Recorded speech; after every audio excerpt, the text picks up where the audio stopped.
It's episode 20 of the Toadstool Boardroom for the week of October 19th, 2022. My name's Logan Plant, and coming up on the Toadstool Boardroom, we are going to talk about Bayonetta 3 and all the headlines it was making this weekend because of the voice actor pay dispute. We're going to talk about Sparks of Hope. Reviews are out, as well as a great port of Persona 5 on Switch. Here to go through it all with me, Odell Harmon Jr.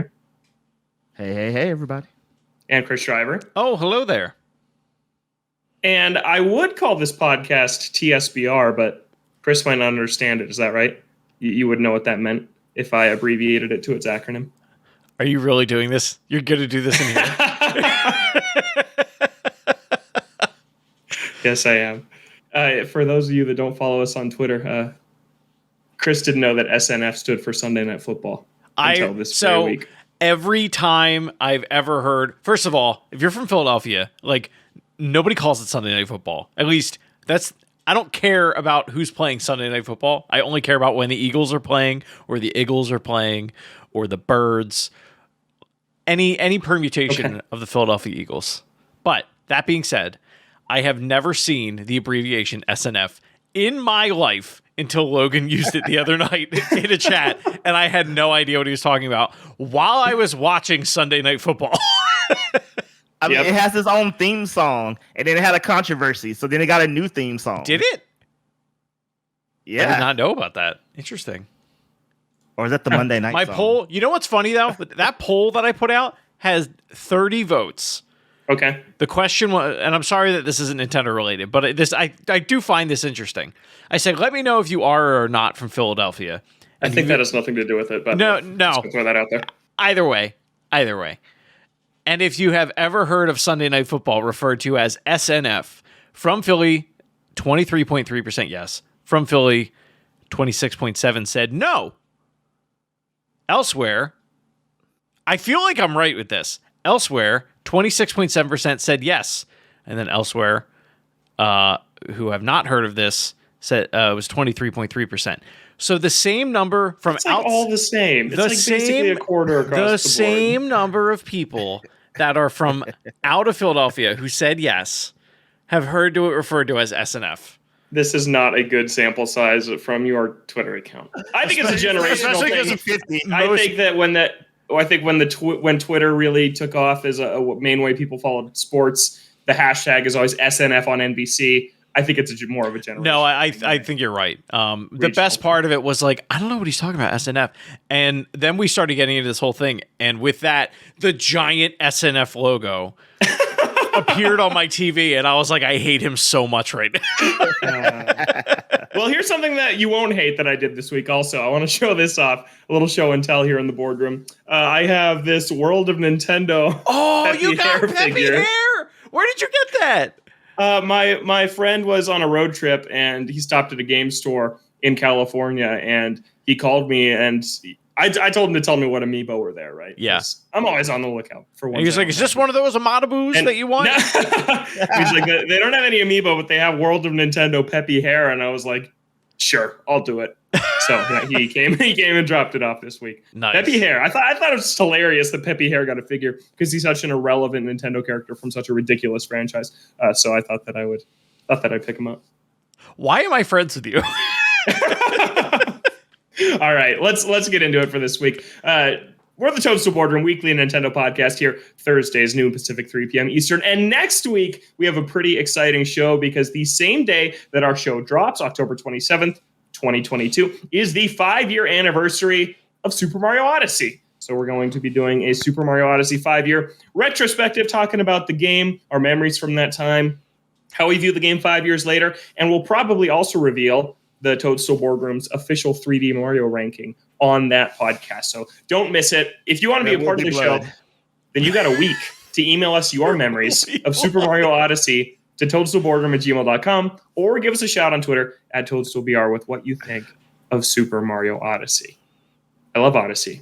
I'm excited to talk about it next week. I can't believe it's been 5 years. Okay, but for this week, Bayonetta 3 Helena Taylor, voice actor pay dispute was a huge story over the weekend. And wow, it has changed a lot since I initially started putting this show together. It has gone through a lot of changes. It's been a very fast-moving story. If you're listening to this show, you probably know what happened, but we're going to set context for the folks just in case you haven't heard about what's been going on with Bayonetta 3. So it started over the weekend with former Bayonetta voice actor. She was the voice actor for 1 and 2. This is Helena Taylor. Released a thread of Twitter videos claiming she was offered $4,000 from Platinum Games and Nintendo in total to return for Bayonetta 3.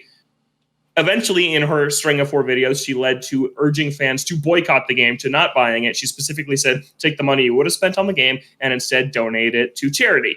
Then this is from earlier this month in October, we learned that Taylor wouldn't return. And at the time, Platinum said that it was just due to a number of kind of overlapping issues. They didn't really say anything specific. They didn't say it was pay. They didn't say what it was. The exact quote was, various overlapping circumstances made it difficult for Helena Taylor to reprise her role. So that is why. That's what Platinum said at the time, but then here 2 weeks before the game, Taylor comes out herself and says all of these things.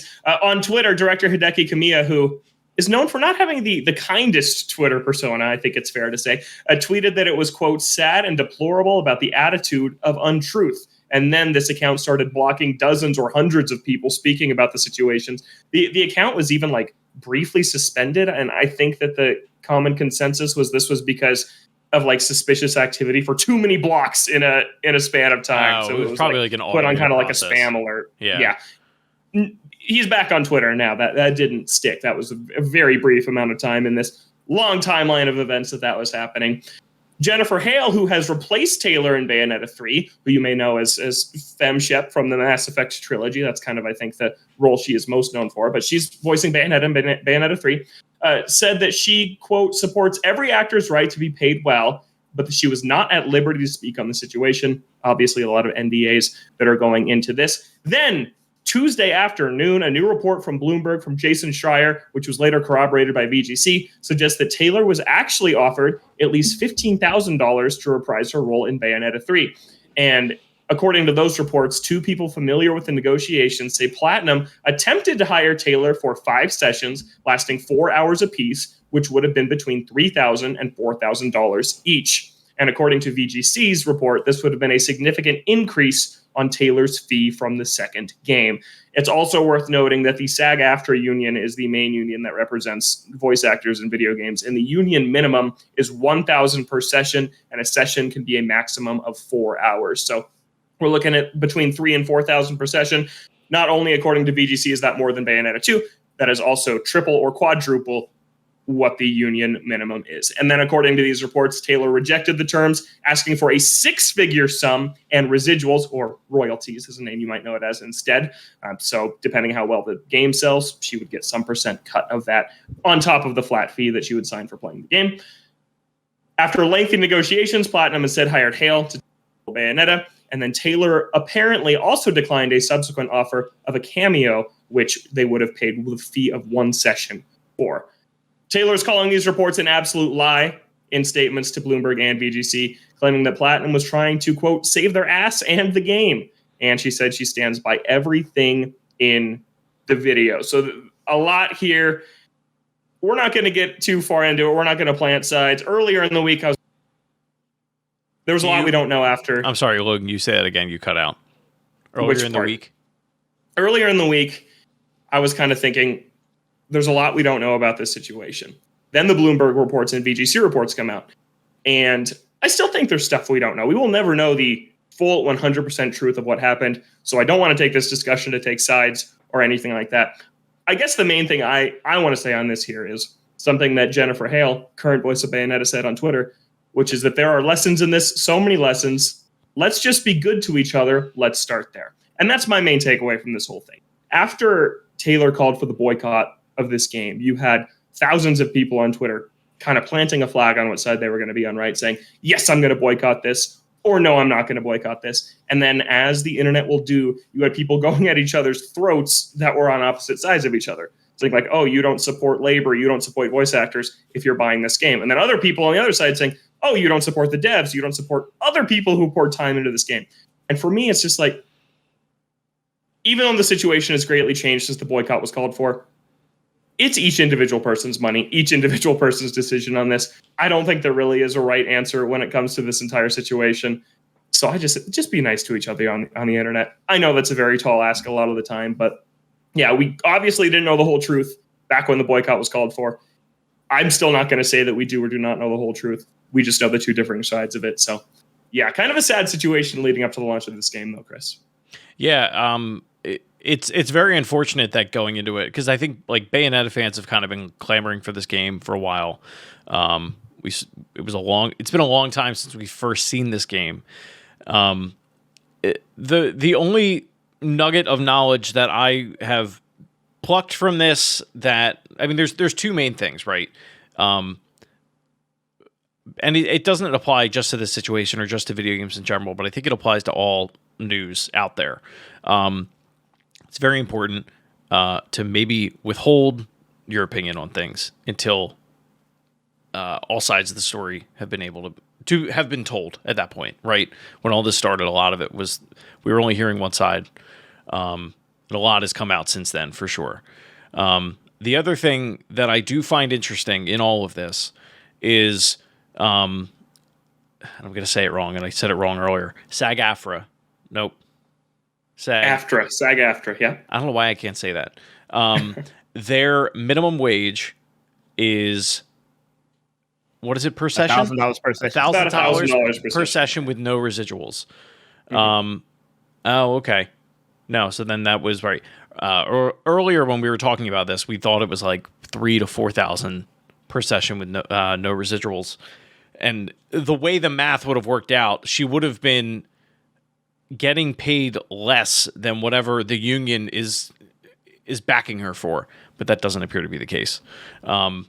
Yeah, I mean, honestly, the whole thing is just sad. And at the end of the day, like, it depends on how much the treatment of this voice actress or the alleged treatment of this voice actress means to you. If that is going to tarnish the entire product for you, that is ultimately your decision.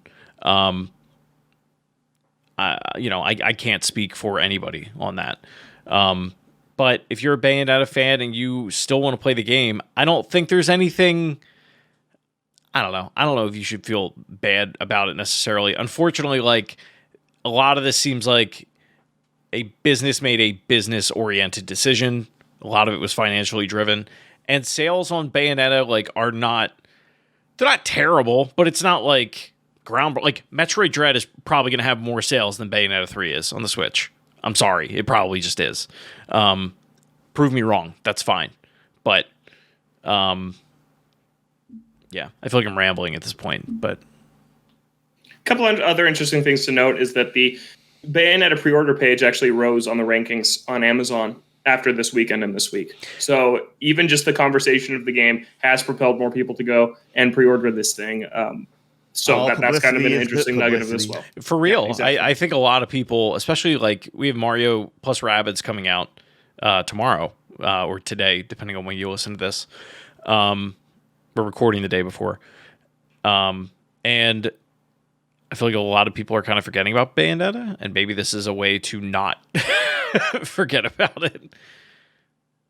So, you alluded to this, Chris, and I think because my main takeaway before we even got more information, like even when it was just, company bad, voice actor screwed over, and I'm speaking in very general terms here because I feel like this could be anyone. It's important to realize that even if I, vilified this as best I could, there was no harm done. And in me, I feel like that's a key part that people don't neglect. It's like, okay, I had a disagreement with my job. I left my job. They fired me, whatever. I wasn't abused. I wasn't harmed. I wasn't, mistreated, quote unquote, depending on how you want to say. And to me, that's important because I feel like you said, when a business made a business move, because she admitted they were in negotiations, she wanted X amount, they said no. That's both things both of these stories agree on. Taylor wanted X amount of money. We couldn't match that, or we tried. We failed to do that. And, you should know your worth. She stood her ground. More power to her. And the company goes, well, we can't do that.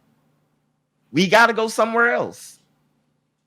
And to me, I think that's important because a lot of people realize she did a call to action, which, some people did. But I think it's important that we look at what is the real situation here, because there's so many things in gaming. Like if we think about the Activision situation, I don't think that needs any explanation.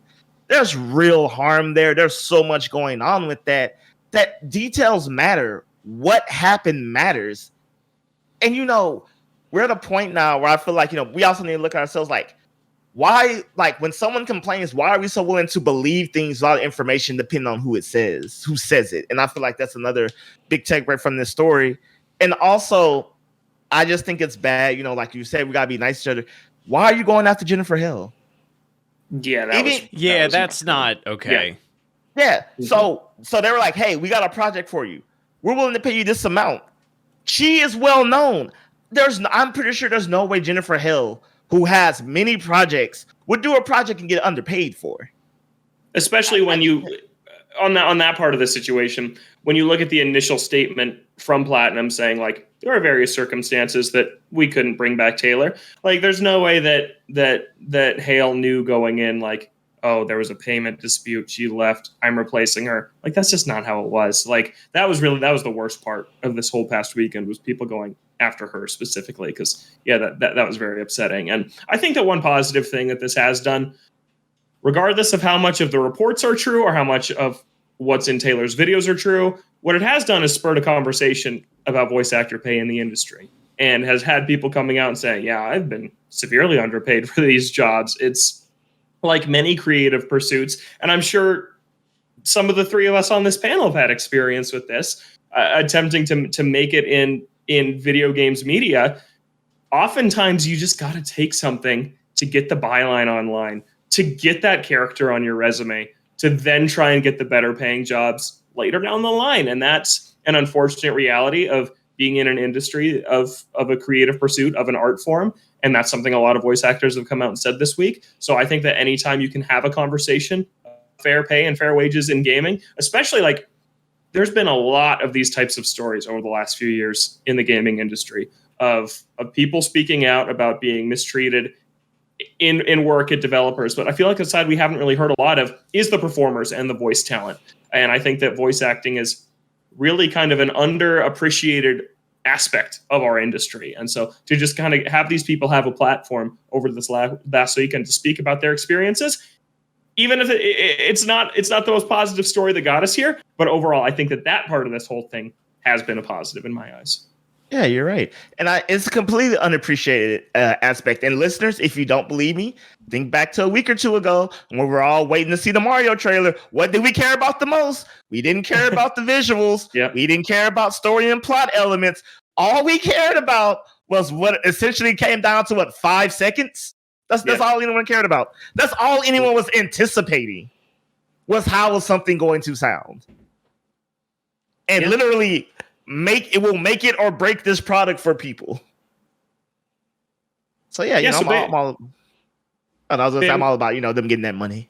Bayonetta 3's out next week. Yeah. Are any of us picking it up? I wasn't planning to anyways. No. Before all this. As I said, after my time with it at PAX, that is a definite no. Yeah, okay. Odell did not exactly give it a glowing review. At least his build of it. Maybe I'll have to, or we'll have to get someone on that's played it. Because that's the rules in the boardroom. Them's the breaks. Those are the rules. So that is the Bayonetta 3 situation from this last week. I don't think we're going to hear anything else.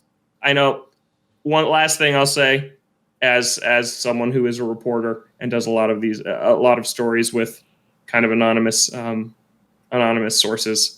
Don't ask a journalist to reveal their sources to validate their story. Yeah, Jason Schreier's not going to run with something unless he's dang sure that what he's putting out there is accurate. Yeah. This isn't like those rumor Twitter accounts, these fake insiders that come out and say things about when's the next Nintendo Direct. Now, he's a respected reporter who works for Bloomberg, who has clearly vetted sources and wouldn't run with something if he didn't know that it was true, or at least as close to possible he could confirm. So don't ask a journalist to reveal their sources to make you more confident in a story.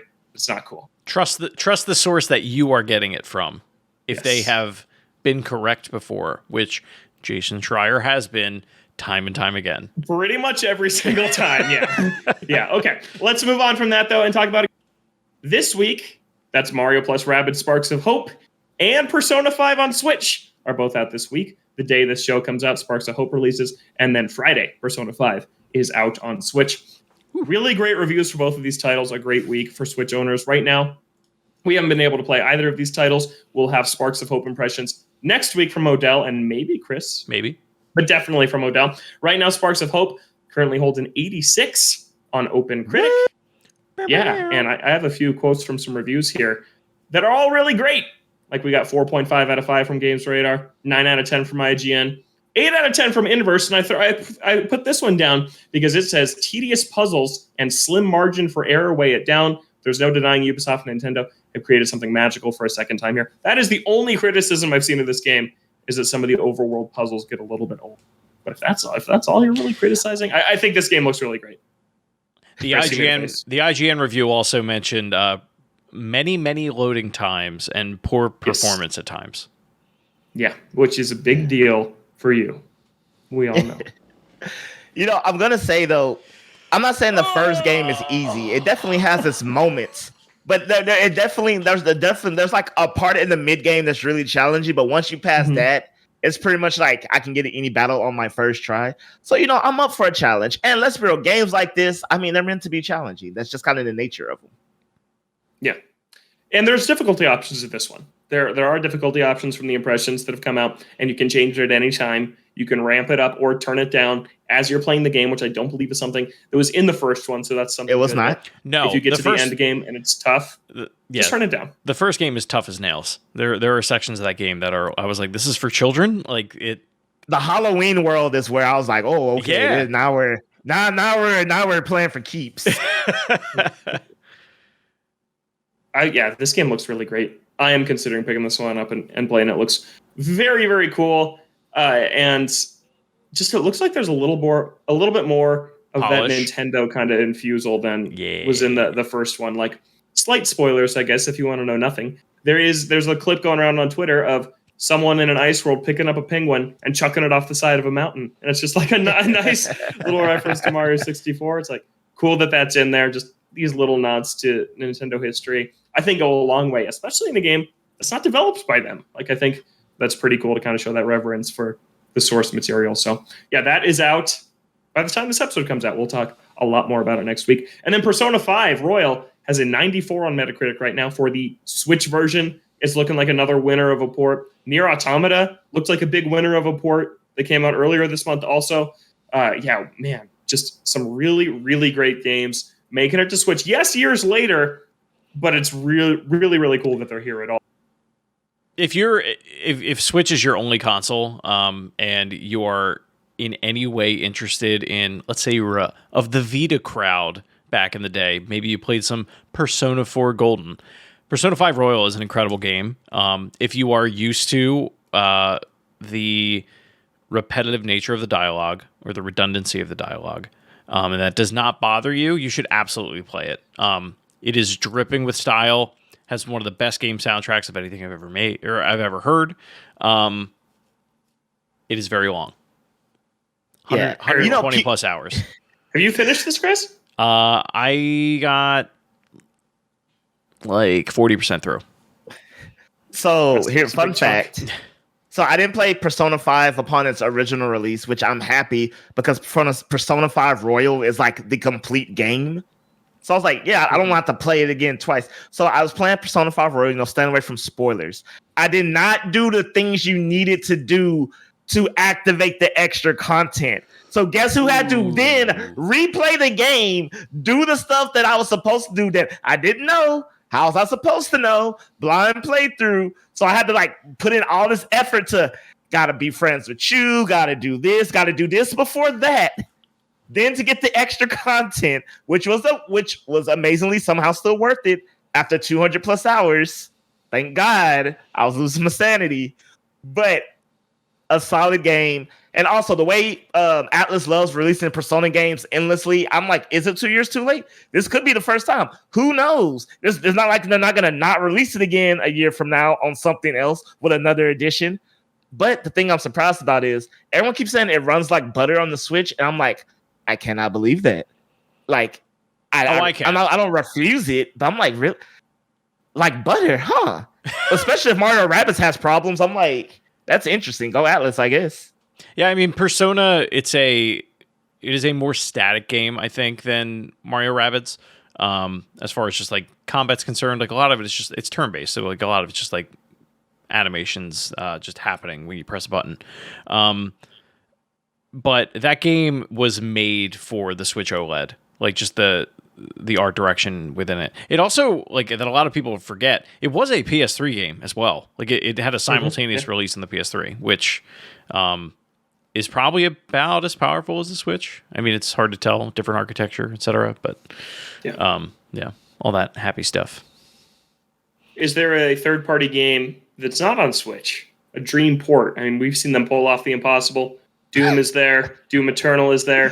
Persona 5, Nier. There's a ton of cool ports on Switch. Some that have fared better than others. Like I know the Outer Worlds port didn't really turn out super well, but then there's big winner examples like this one.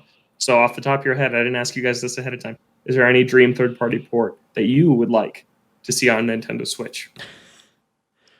Not that's like graphically intensive, but one that I've been thinking about lately is Vampire Survivors.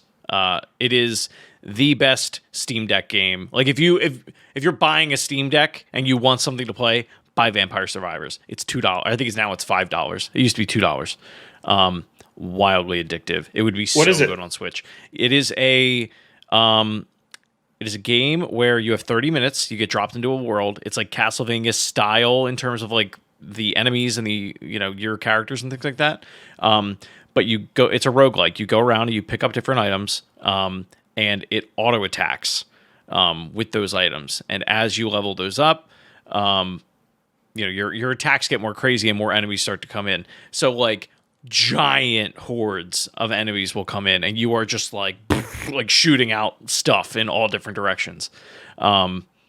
Once 30 minutes comes, the Reaper comes and kills you, and then you have to start over. And like you basically just keep leveling up all this gear. But it is so satisfying and so addictive. Even if you have like a low power PC, you should definitely check it out. It's just it's one of those games that as soon as you pick it up and you kind of realize what all the different weapons do, you're like, ooh, all right, well, now what if I do like this kind of build and all these different permutations? And you just try to survive as long as you can. Very, very fun. How about you, Odell?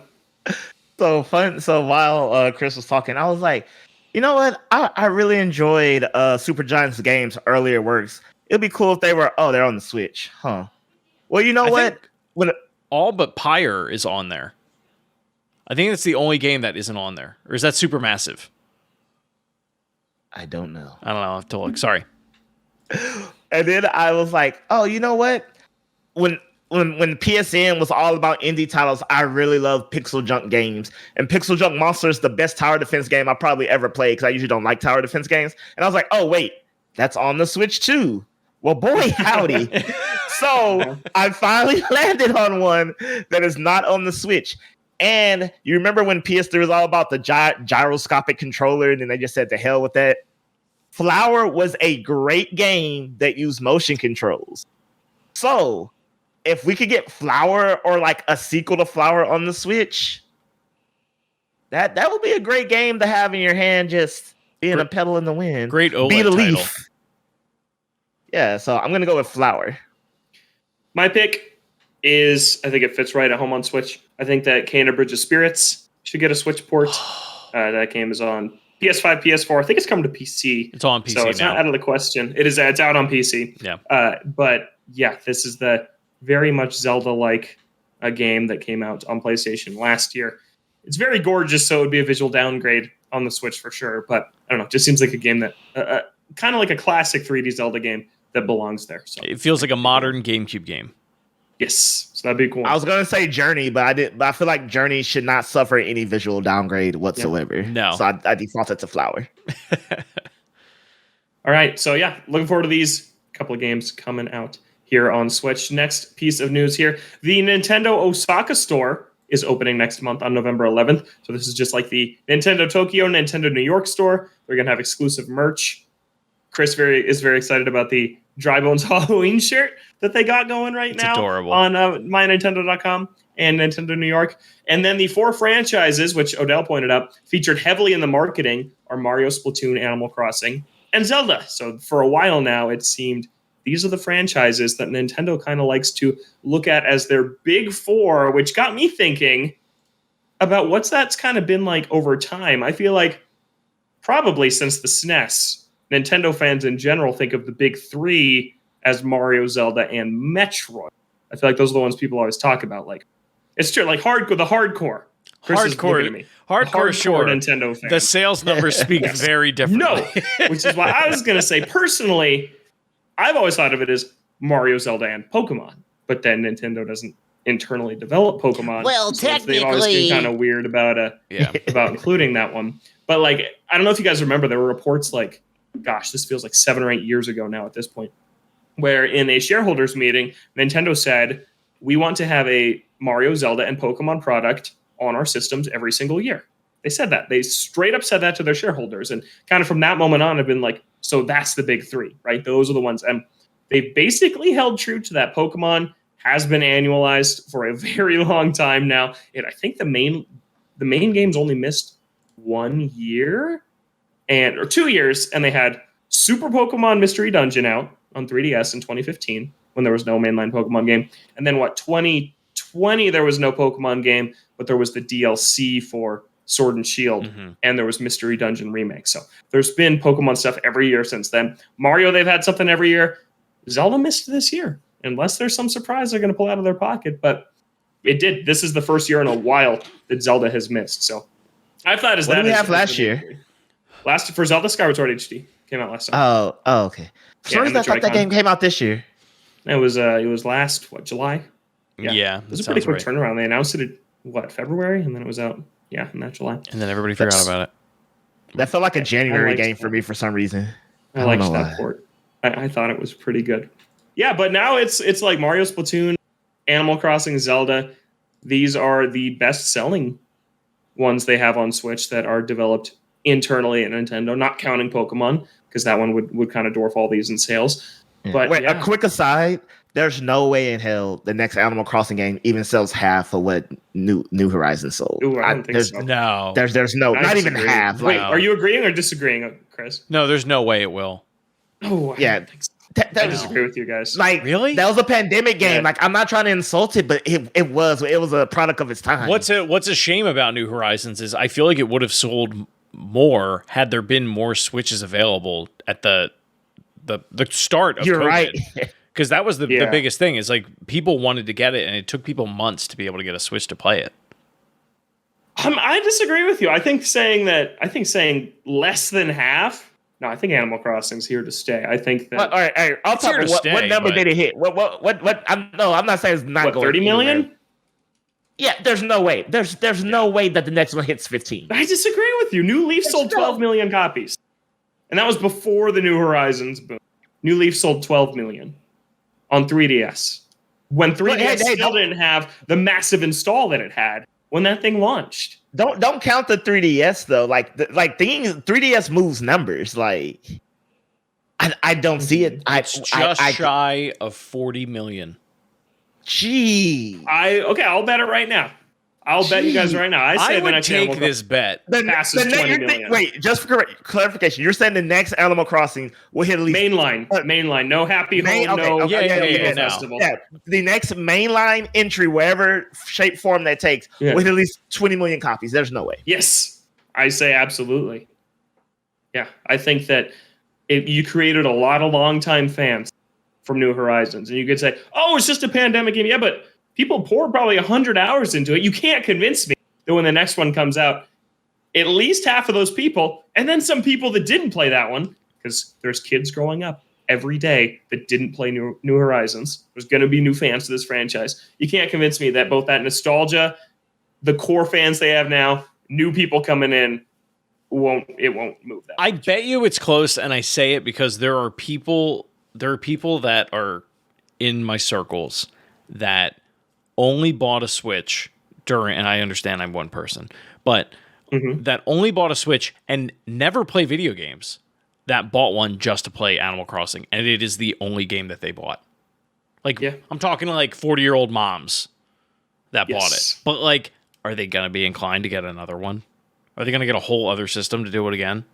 It's like that old woman on Reddit that like she has that New Leaf save where she's like, I've got everything in the game. Like she already has her Animal Crossings, you know? Mm-hmm. I don't know. Nah. Being generous, it caps out at 15 million. And I am being legit generous with that estimation. 25. I think it doesn't get higher than 25. Because you got to remember, there was a lot of people, you had nothing else to do. So, of course, you can sink time into this, you know. Like, I'm speaking for myself. I know I'm a small percentage, but I think a lot of people are going to fall into my thing. Life is normalized to some degree. I don't have endless hours to do it. Like, Animal Crossing is not a bad game, but it's just a comfort game. It's like, I can just be monotonous in this game, and it's actually kind of fun. If I got other stuff going on, I really think. Oh yeah, I forgot you guys don't even like Animal Crossing, so that's where that's coming from. Animal Crossing has fans. It has a ton of fans. Yeah, you're sitting there saying, if I had stuff to do, I wouldn't play Animal Crossing. Yeah, that's not the case for a lot of people. Yeah, that is the case for a lot of people, though. Yeah, I like how Logan was like, wait. Oh yeah, they just hate the franchise. Dismiss the conversation over. I never said I hated the Animal Crossing franchise. To be very clear. I never said I hated it either. Just let the record show. Yeah. I played the hell out of that game when it came out. Yeah. No, I think that I also don't love the argument that you're like, oh, people didn't have anything to do. It's not like Animal Crossing has sold 0 copies in the last year. From when people have started going outside again. Like anecdotally, I know somebody who doesn't really play a lot of video games. Like they played Skyrim is like the main game they put a lot of time into. And they're like 3 months ago, they're like, we just bought a Switch because we wanted to play Animal Crossing. We never played it and we just bought it. Just to put this into perspective, and then we'll end it here. There are I'm gonna list the 3 or the 4 Animal Crossing titles and their numbers as told by Wikipedia, and we will leave everyone else. There's 5 Animal Crossings. But... I can't see it says there's 3 more rows and I can't see it. And if I click on it, then I got to go into the article. It's the whole thing. Animal Crossing New Leaf came out in 2012, 3DS, 12.97 million. Okay. Yeah. New Horizons. It's a hit. This one says 37.62. I think it's closer to like 39 now. Happy Home.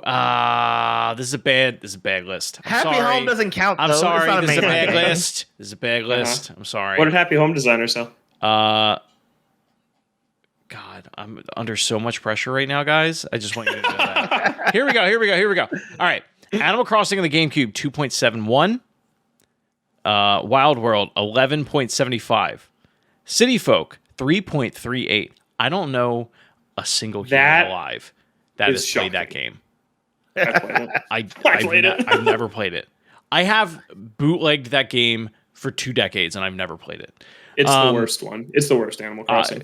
Yeah, I believe that. New Leaf, 12.97. New Horizons, 37.62. Happy Home Designer, 3.04. Amiibo Festival, 600,000. 0.09. Oh no way! What is that? What is that? No. What is that in like 1,000? 90,000. Okay. No, that doesn't count digital though. Probably. I don't know. They're weird about what they report and what they don't. Yeah, I don't know.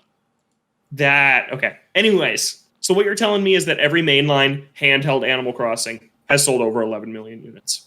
That's not what I'm saying at all. How many copies of Breath of the Wild sold? You said what? No, it's not. What? That is what you said. Units sold in millions. GameCube is 2.7. I said handheld. Every handheld. Oh, every handheld. Animal I'm sorry. Okay. Has sold over 11 million units. Wild World. New Leaf, New Horizons. Yeah, you're 11, right. 11, 11, 13, 39. You're right. This is a strong handheld franchise. I think you are insane if you're saying 15 million is the generous cap for the next one. Yes, it's going to smash that. So this is what you're telling me. This game is going to sell more than Breath of the Wild in your mind. That's what you're telling me. New Horizons did and wasn't even freaking close. Yeah. That is an asterisk number and you know it. And you know it. Don't even sit here and pretend. I'm not going to stay here and say. I will agree in that, like, Animal Crossing is a broader appeal. Like, it does span beyond just, like, Zelda nerds. Like, more people. Zelda honestly did not sell well for a flagship franchise until Breath of the Wild. Like, it just did. Right. The best-selling Zelda ever was Twilight Princess. And that was on 2 consoles, including the Wii, which everybody had, and it was there the whole time. And nobody bought it on the GameCube, and now Logan can't get a copy of it? Yeah, please. Yeah. I need a cheap copy of Twilight Princess on the GameCube. But yeah, Animal Crossing is a smash hit. It's good. The next one will sell over 20 million. You can take it to the bank. I can't wait to see it. That's a boardroom guarantee. To Tom Nook at the bank and give him your bells. Okay. Moving on. Oh, moving on. Man, I didn't expect to talk that much about. I didn't either. I love it though. That was great. Yeah. Welcome to the boardroom, ladies and gentlemen.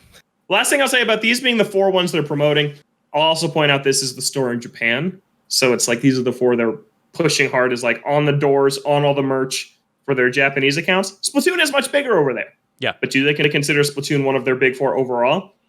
Yeah, probably. I don't know. I can't think of another franchise right now, besides Pokemon, which has a weird little asterisk, that you would put in the same conversation as these 4. I mean, by the numbers, yeah. I mean, you can't argue. You can't argue with the numbers. I'd say it's weird because like by the numbers, yes, it is, but I feel like that's almost unfair because Nintendo doesn't give the care and attention to these other franchises. So like, let's say they gave the care and attention to Donkey Kong, Star Fox, Metroid, etc. They wouldn't sell like this. You think so? You don't think this is a being neglectful of your IP's problem? It is. No. It's a little unfair in that like you have a game for every one of these franchises just about every year or every year. Like just numbers wise in terms of like, yeah, this game, this character has 10 games and this one has 1. It's a little unfair. Splatoon has 3 games. And 2 of them have sold over 10 million. Yeah, but one of Metroid them has how many games and 0? Splatoon is also 10 million? In Mario Kart. Yeah, but it was big before that. It was. Yeah, well, no, because I'll stop you there because it was also a Wii U game, and the Wii U was the worst-selling Nintendo console. Yeah, and the Splatoon was one of the best-selling games as a new franchise on the worst-selling Nintendo console. It sold like crazy for being a new IP. Like the attach rate for Splatoon on Wii U is pretty incredible, and I think you could tell from there that it was going to be huge. Yeah, like if they had put a Metroid game out on Wii U, it would have sold 0.01 million units. It would have sold nothing. They had a great Metroid game on the Wii U, and it was in Nintendo Land, which sold great. So Metroid's huge. He's not. Like, but okay. Here's my thing. Okay, Splatoon has 3 games. Yeah. In the frame of how many years? Because, like, okay, I could be like, yeah, Metroid has like 6 games, but when's the last time an actual new game came out? Like, last year. Like. Literally 1 year ago. And Splatoon 3 has outsold it. We can't do that anymore. You know what I'm saying. Here's a number for you, Odell. Okay. Metroid Dread came out 12 months ago. We just passed the 1 year. Yes, Splatoon 3 came out 1 month ago. Splatoon 3 has outsold Metroid. How many has Splatoon sold at this point? I feel 3.45 million already. 1 month in. It's nuts. Wow. It's a smash hit. I can't wait. It's in this tier. I can't wait till after Christmas. I'm so interested to see those numbers. Yes, me too. Yeah, it's going to be huge. Yeah, I don't even know where you go next. Like, as if you were to throw a 5th franchise in besides Pokemon, I don't know what you pick. I would say Kirby. The Mii's? Kirby? Yeah, Kirby sold out fine, yeah. But if we're talking about like... Kirby's the only one that they give that much love to. Yeah. Yeah, that's the number like he can be the only one. Yeah. Yeah. Yeah, but then that's HAL developing those. Just cranking them out. That's not Nintendo saying, we're going to make 10 Kirby games. It's just the reason I say Kirby, because if you had to pick another Nintendo IP who would sell merch, not push games, but push merch, I feel like it could only be Kirby. Yeah. I guess the one exception is Smash, but then that's all of them combined. Yeah, it doesn't really count. I don't really think it counts either. But it's interesting. Those 4 are just tiers and tiers and tiers above the rest in terms of sales numbers. I think it's pretty interesting. Do you think the holiday bundle of the Switch, do you think, sorry, let me reword this. Do you think it is more likely that the holiday bundle for the Switch will have Mario Kart 8 Deluxe or Splatoon 3? Mario Kart 8 Deluxe. That thing is the top selling thing every single year. I think they still have them lying around because they just have an infinite supply of these. They just made all of them 1 year and they're just sitting in a warehouse. Yeah. I think it'll be Mario Kart. Yeah, probably. Absolutely. Dude, you guys remember the Deluxe digital promotion? Remember how great that was? Am I the only one? Maybe I'm the only one. Was that the... It was where if you bought a Wii U with Mario Kart 8, you could redeem one free full retail Nintendo game. And the choices were like New Super Mario Bros. U, Pikmin 3, Wii Party U, which... Yeah, but that was if you didn't buy it at launch. Yeah. I was it was there. A nice thing, though. I was there day one, baby. I was the only person at Best Buy. Yeah. Okay, it's time to one move of those on. things where I'm like, how do you not have Mario Kart 8 by this point? Yeah. People who don't have a Switch don't. I own it physically and digitally. I do not. I just have it physically. And I have it on the Wii U. So I guess I have it twice as well, technically. And I have it on the Wii U, yeah. But speaking of the Wii U, that era nearly came to a close 6 years ago today that this episode drops. Because this episode goes up on the 6-year anniversary of the Nintendo Switch reveal trailer. You guys remember the one? It was like the 3.5-minute video that showed like the dude in his house early in the morning. Or Karen on the rooftop. I always thought it was the morning. Yeah, it was 6-year anniversary, Karen on the rooftop. Yeah. That's where we learned that Skyrim was going to be on Switch, that NBA 2K was going to be on Switch. We saw the Mario Kart port that had King Boo, and we're like, whoa, King Boo is going to be in Mario Kart 8. And we saw Breath of the Wild running on the Switch 6 years ago today. Feels like a very long time ago. Chris, what do you remember from the tweet the night before of Mario peering behind the curtain and then that next early morning when this trailer dropped? So I remember we came home from a Dancing with the Stars live event, and when we came home, this trailer had dropped. Like, I guess because of like the time zone or whatever. So like before I went to bed, I watched it, and I just remember like dreaming about it. Like, it dropped at like 10 a.m. Did it?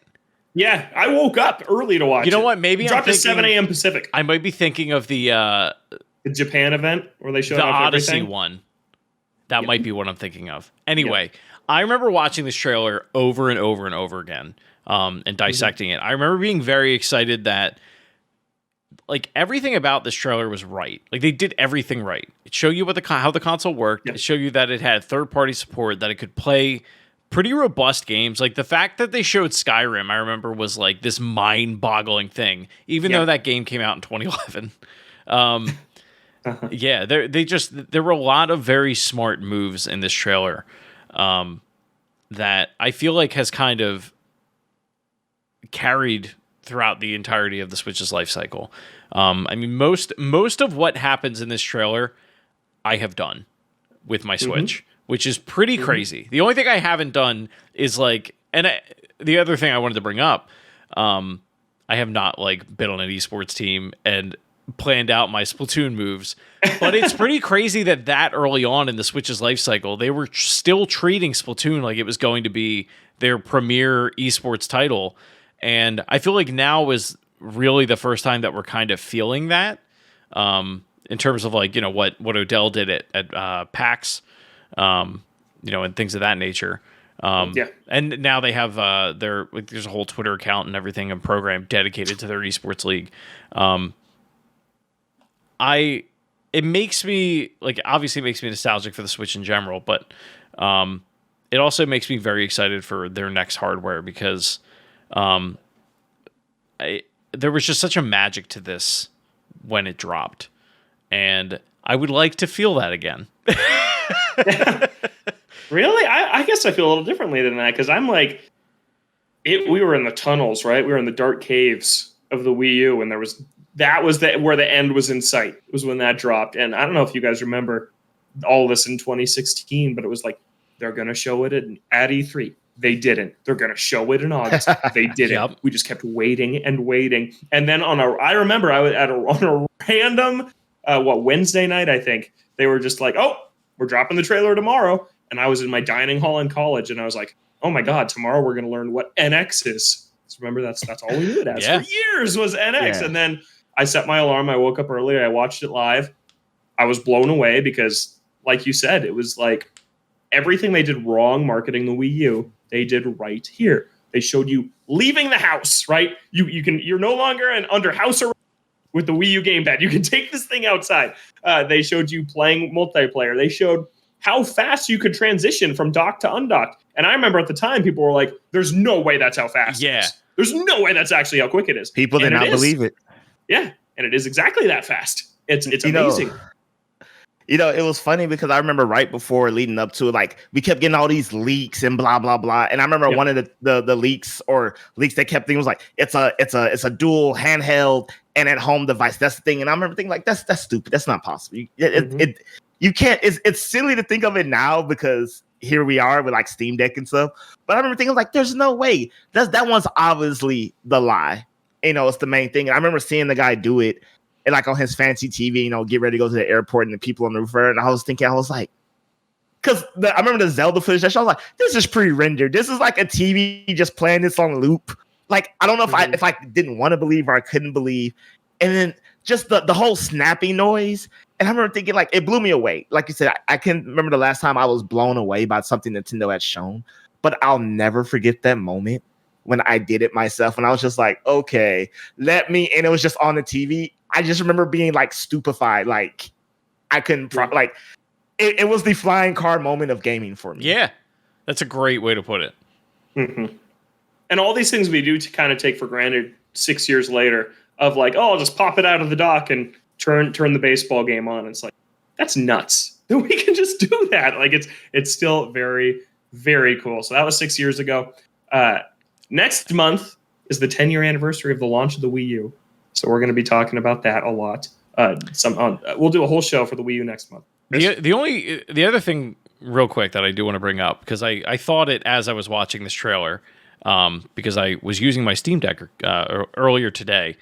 I don't think people really grasp how good it is to dock and undock the Switch, especially when you compare it to a device like the Steam Deck. Like, the act of the simplicity of using the Switch and your controller's just working. You don't have to remap everything. You don't have to go into like each game's menu and like figure out the button configurations and all that. Like, it just works. And I understand they're very different ecosystems. That's what you get between open and closed systems. But it does feel like there is a magic to it. And I appreciate the Switch for that, and I think that's why I ultimately play a lot of like games that I play for longer periods of time. I end up playing them on Switch because of it, because it's the ease of access for it. So another magical feature about the Switch that I didn't believe was real. I don't use it because I don't have child-sized hands. But when they're like, "Oh, we need another controller, bro," just here, my two Joy-Cons, let's just turn them sideways and Improv 2 controller. That blew my mind too. I was like, get out of here. Get two players out of the box is an amazing feature. That they also showed very well in that reveal. It is the biggest bummer when you have people over, though, and those are your only controllers. Yeah. You want to play Mario Kart? Come here. Yeah, it's better than nothing, but it's not the best. Yeah. If you're a kid, it's great. Yeah. So look forward to our Wii U 10-year anniversary special sometime next month, because I believe it was the 18th is the day it came out, which is when Pokemon's coming out coincidentally. So we might not want to overlap those, because we'll be talking about Pokemon a lot in that week. So we'll see when that happens. We'll look forward to that sometime next November. Speaking of Pokemon, they showed off another new Pokemon. His name's Bellabolt. He's very cute. And there's an article pointing out that he looks very similar to a scrapped version of Politoed from Gold and Silver. But I really like how this guy looks. I really like the Pokemon designs for Scarlet and Violet. After thinking they were absolutely terrible in Sword and Shield, I'm really liking what we're seeing in this gen. And Sword and Shield support is ending. They've been getting some new events in the wild area since launch. Chris clapping his hands. Let that game die. I can't wait. Sword and Shield. Okay, I gotta say this real quick. They're having a battle tournament. It's the final season, the final battle tournament, and it's literally no rules. You have double items, the same Pokemon, any legendaries. And I'm like, I love it. Why don't they just have that all the time? because you need rules for Pokemon Battle to be fun. Otherwise, I mean, people already go with their hack teams, but like, no, double items, like those things would break the game. No, but like, give me the option. Like, it doesn't have to be all the time. You know what I mean? Just be like, I want to go into no holds barred mode. You know. I mean, this is clearly them saying like, we don't care what nonsense you're about to do. I say that you probably don't do it all the time because the quintessential. This is like saying like, let's have competitive Halo, but like you can like turn on skulls. This is essentially what they're saying. Yeah. Are you gonna play? Probably not, because I don't have a ridiculously overpowered. I can never use this in real life team, so I'm just gonna get. It's gonna be like a Mega Mewtwo X with like all these broken mechanics. I'm just gonna be like, okay, I lose. Yeah, okay. Yeah, but that rest in peace, Sword and Shield. We barely knew you. God, I didn't, because I played the game for 15 hours. Never touched it again. Okay, so that's Pokemon. I'm excited for Scarlet and Violet, though. I think it could be good. Okay. Maybe I'll finally get my potential Game of the Year Pokemon game. No, it's probably too early. Next one. Next gen. Maybe. It's probably not going to be. It could be Arceus. Also came out this year. Yep. Mm-hmm. Yeah, which I don't think Scarlet and Violet's going to be better than. But that's just me. All right, we got an email, toadstoolboardroom@gmail.com. To wrap things up here, this comes from Elliot. And Elliot says, great show. Thanks for putting in the effort weekly to make it this way. Thank you for listening, Elliot. Appreciate it. Elliot says, my idea for the name of the question segment is EGAD's emails. I think that's pretty good. Winner, chicken dinner. Pretty good. I love Cut it. the check. Yes, I do too. Cut the check. Odell, I couldn't have said it better myself. EGAD's emails. Well, that's pretty good. Yeah. I love it. I'm a big fan. But I'm a sucker for the GameCube. We'll probably roll. Me too, man. I'm all in right now. I like Metroid Prime now. Last week I let off the show saying wasn't super into it. This week I'm ending the show saying I'm super into it. Yeah. It's a great game. It's a really great game. I think the coolest part of me, as someone who's fascinated with game design, and like, have you ever seen that Boss Keys YouTube video series? Oh man, I'm forgetting the guy's name right now. But it's called Boss Keys, and this game designer goes through every 3D Zelda game and a bunch of the Metroid games and talks about the dungeon design. And one of the most fascinating parts he likes to talk about is kind of the guiding hand in the background, that like, how do you toe the line of helping a player along in a Metroidvania or a Zelda dungeon, but them still feeling like they're making these discoveries, right? And I think Metroid Prime does that in some super cool ways. It's just like using the first person perspective. You walk into a room, you see something you can't do yet, like in the corner of your eye, and it's just like very smart how they use the first person visor for that. I also really enjoy how when you reach a dead end, like there's something you need, what's it called, the spider ball? Is that the one that can go up like the grates, the rails? There's like a room early on that you need the spider ball to get through. But when you walk into that room, sitting in the little hatch where you enter as the spider ball is an energy tank. So it's like, oh, this is kind of your dead end. Here's a nice little reward for getting here, but you'll have to come back later. I just really like that. I really like that there's this upgrade sitting here that I can grab now for kind of going out of my way to explore, but then knowing, okay, I need to come back here. Because that's something that sometimes frustrates me in Metroidvanias, where it's like, it's just another dead end. But having that nice little reward of, here's an energy tank, I really like. I'm very stuck on a boss right now, though. It's the one where you need to shoot down the lights that are like reviving this plant, and there's like 4 lights around the room, and then so you need to like blast all 4 of them to go up and then expose the enemy's weak spot. Man, the camera for boss fights is not very great a lot of the time. That's the one that has like the pond in the middle, right? Yeah. So I'm trying to get past that, but it's a great time. But that's the weekly Metroid Prime update. And that's our show. That's another episode of the Toadstool Boardroom in the books. Thanks so much for listening. You can find the show on Twitter at ToadstoolBR. You got something to say, Chris? I have one question. Yeah. The Analog, so Analog is doing one final run of their Super NT and Mega SG. They're the Super Nintendo and Genesis consoles, respectively. Okay. Will either of you be getting them? No. Probably not. Well, then. Never mind. Okay, and on a passive-aggressive note from Chris, find the show on Twitter at ToadstoolBR. Email us, toadstoolboardroom@gmail.com. Remember, next week, Super Mario Odyssey 5-year retrospective. Send in your memories of the game, questions you want to ask us about the game 5 years later, whatever, to toadstoolboardroom gmail.com if you want to be a part of the show. But for now, you can find Chris on Twitter at Shrives93. You can find Odell at Oda Harmon Jr. And you can find myself at Logan J. Plant. Thank you so much for listening. Have a great week. We'll catch you next time right here in the Toadstool Boardroom. Bye-bye.